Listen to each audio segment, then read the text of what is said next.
বিসিবির সভাপতি অনুপস্থিত আছেন, তো এই বিষয়ে আমরা সিদ্ধান্ত নিতে পারবো না। আমরা সাজেস্ট করেছি যারা বিসিবির ডাইরেক্টরস আছেন অন্তর্বর্তীকালীন সময়ের জন্য কাউকে নিয়োগ করা যায় কিনা।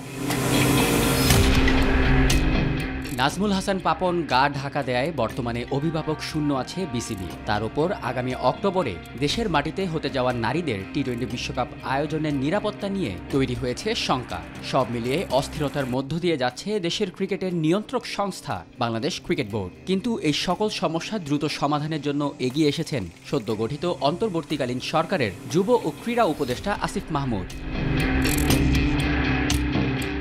তবে বাংলাদেশ ক্রিকেট বোর্ড একটি স্বায়ত্তশাসিত প্রতিষ্ঠান হওয়ায় এখানে সরাসরি হস্তক্ষেপ করতে পারবে না সরকারের কেউ।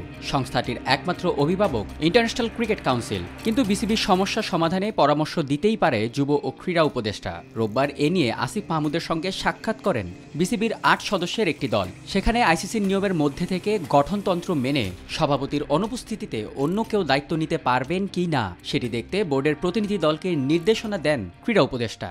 বিসিবির সভাপতি অনুপস্থিত আছেন। অবশ্যই একটা ফেডারেশনকে ওয়ার্ক করতে হইলে তার সবগুলো অর্গান ঠিকভাবে ভালোভাবে কাজ করতে হয়। সভাপতির মতো গুরুত্বপূর্ণ দায়িত্বে যিনি আছেন তিনি অনুপস্থিত আছেন। কিন্তু বিসিবি যেহেতু একটা অটোনমাস ফেডারেশন আইসিসির অধীনে, তো এই বিষয়ে আমরা সিদ্ধান্ত নিতে পারবো না। আমরা সাজেস্ট করেছি যারা বিসিবির ডাইরেক্টরস আছেন তারা এই বিষয়ে লিগ্যালি কীভাবে আইসিসির লিগ্যাল ফ্রেমওয়ার্কের মধ্য থেকে কীভাবে এই বিষয়টি সমাধান করা যায় এবং অন্তর্বর্তীকালীন সময়ের জন্য কাউকে নিয়োগ করা যায় কিনা সে বিষয়ে তারা আমাদেরকে পরবর্তীতে রিপোর্ট করবেন এবং এ বিষয়ে আমরা প্রসিজারটা চালু রাখব। বিসিবির পরিচালনা পর্ষদে সহসভাপতির দুটি পদ থাকলেও বোর্ড কখনোই সহসভাপতির নির্বাচন করেনি। যদি করত তাহলে সভাপতির অনুপস্থিতিতে অন্তর্বর্তী সময়ে সহসভাপতি পারতেন বোর্ড চালাতে। তবে আপাতত বিসিবি সহ অন্তর্বর্তীকালীন সরকারের মূল অগ্রাধিকার অক্টোবরে হতে যাওয়া নারীদের টি-20 বিশ্বকাপের নিরাপত্তা নিয়ে। বাংলাদেশের পরিস্থিতি বিবেচনা করে বাধ্য হয়ে এরই মধ্যে বিকল্প ভেন্যু প্রস্তুত রাখতে শুরু করেছে আইসিসি। কিন্তু ক্রীড়া উপদেষ্টা আসিফ মাহমুদের বিশ্বাস আসরটি বাংলাদেশে আয়োজন করা সম্ভব হবে। তিনি জানিয়েছেন স্টেট লেভেল সিকিউরিটির পাশাপাশি বিশ্বকাপে অংশ নেওয়া দেশগুলোর মধ্যে যাদের ভিসাজনিত বাধা নিষেধ আছে সেগুলো সমাধানে ইউএনের সঙ্গেও কথা বলবেন তারা। নারী টি-20 বিশ্বকাপের বিষয়ে আমরা বিসিবির সাথে কথা বলেছি।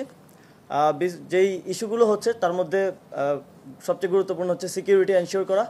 সিকিউরিটি এনশিওর করার ব্যাপারে স্টেট লেভেল থেকে কিছু কাজ করার ব্যাপার আছে। আমি আজকেই যমুনাতে গিয়ে ইউনুস স্যারের সাথে এই বিষয়ে বিস্তারিত কথা বলবো এবং স্টেট লেভেল থেকে সিকিউরিটিটা আমরা এনশিওর করব। আমরা ইউএনের সাথেও কথা বলবো যাতে তারা সাজেস্ট করে কিছু দেশের ট্রাভেল রেস্ট্রিকশনস আছে সেগুলো যাতে সমাধান করা যায়।